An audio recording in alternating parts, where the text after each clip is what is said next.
اللہ تعالیٰ فرماتے ہیں، وہی ہے جس نے آسمانوں اور زمین کو 6 دن میں پیدا کیا، پھر عرش پر جلوہ فرما ہوا۔ وہ خوب جانتا ہے اس چیز کو جو زمین میں جائے اور جو اس سے نکلے، اور جو آسمان سے نیچے آئے، اور جو کچھ اس میں چڑھ کر جائے،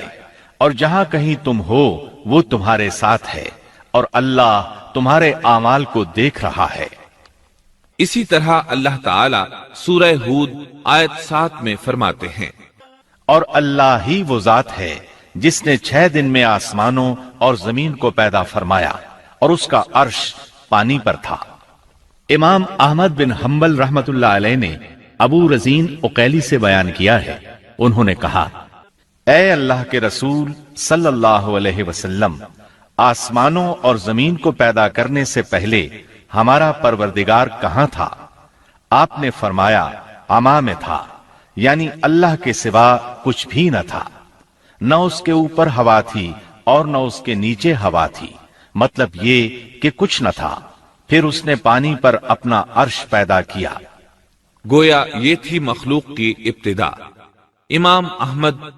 امام ترمذی، امام ابو داود اور بہت سے دوسرے محدثین رحمہم اللہ نے سیدنا عبادہ بن صامت رضی اللہ عنہ کی روایت بیان کی ہے۔ وہ کہتے ہیں، میں نے رسول اکرم صلی اللہ علیہ وسلم کو فرماتے ہوئے سنا، آپ فرما رہے تھے، بلا شبہ اللہ نے سب سے پہلے قلم کو پیدا کیا،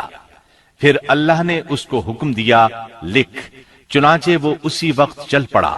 اور قیامت کے دن تک ہونے والی ہر چیز لکھ دی۔ یہ اللہ تعالیٰ کا علم تھا جس کو قلم نے اس کے حکم کے مطابق لوح محفوظ پر لکھا۔ امام مسلم رحمت اللہ علیہ نے سیدنا عبداللہ بن عمرو بن عاص رضی اللہ عنہما کی روایت بیان کی ہے، اس میں سب سے پہلی چیز کے بارے میں وضاحت کی ہے، اور جمہور فقہا کی رائے بھی یہی ہے۔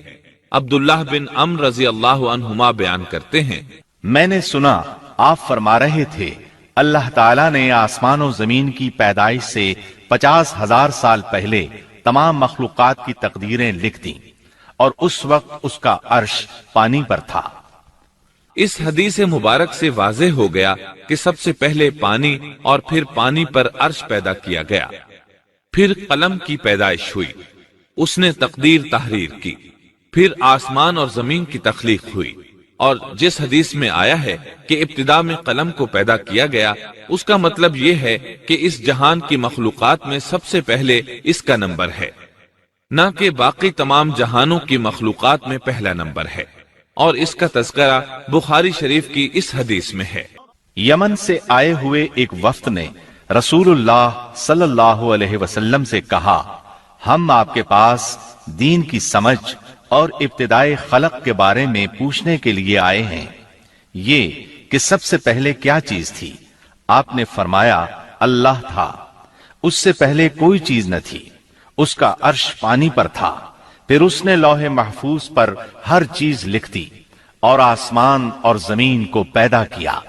یعنی ابتدا میں پانی پر عرش کی تخلیق ہوئی، پھر قلم کی پیدائش ہوئی، اس نے سب کچھ لکھ دیا۔ علماء کرام کا بیان ہے، قلم کے فوراً بعد لوح محفوظ کو پیدا کیا گیا،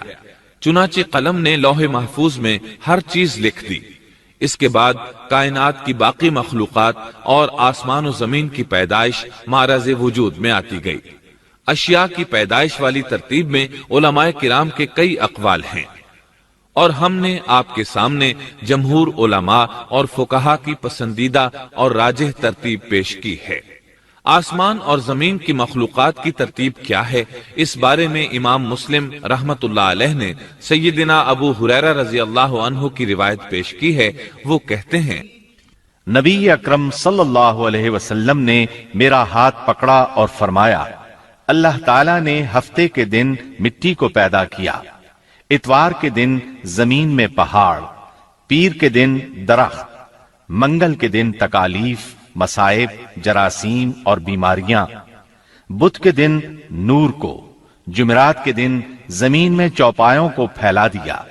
اور تمام مخلوقات میں جمعے کے دن کی آخری گھڑیوں یعنی عصر سے رات کے درمیان میں آدم علیہ السلام کو پیدا کیا۔